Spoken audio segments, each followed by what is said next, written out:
Добре. Благодаря на всички участници, че днес се присъединихте в състезанието. Знам, че за всички програмата е по-натоварена, защото ще е края на учебната година.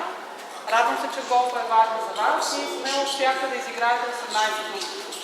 Имате някои по-добри и други по-лоши резултати, но все пак се справите според мен доста прилично. И сега ще чуете какъв е крайният резултат. На трето място в едната група е Кристиян Данчев с бронзов медал.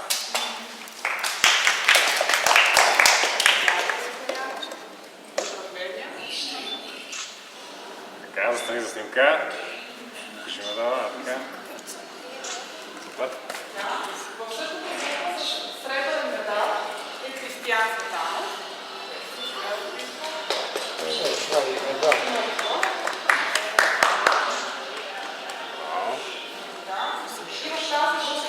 с най-добър нетен резултат е Христо Янаков.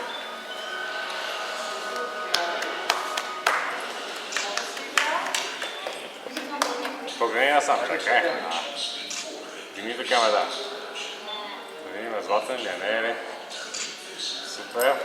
Във вашата група с най-добър гроз резултат е Денис, само че на него се наложи да се тръгне по-рано, защото има събития в училище. В групата на по-големите със сребърен медал е Кристинка Бушева. Златен. Да, в петото класиране. Значи ти си с най-добър нетен резултат. Гледайте си. Браво се. Супер. И в същата група с най-добър гроз резултат е Цанко. Гледайте Цанко. Какво да е поздравление, кажи така. Браво, Цанко. Добре, много ви благодаря за участието и се надявам да ви видя и на останалите турнири на Миникъп от тази година. Напомням ви, че следващия на 22 юни в Прага. Добре. Следващия ще се види в Бирика. В Бирика ще бъде следващия, след това ще бъде с Отасова. Ви помоля да сложите медалите за научна снимка с медалите. Наредете всички да. И как да без тебе? Всички с медали, без медали, наредете се така ги снимаме. Така. Това се усмихнете така, да не е толкова.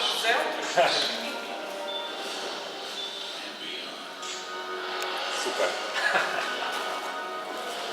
Добре, и аз ви благодаря.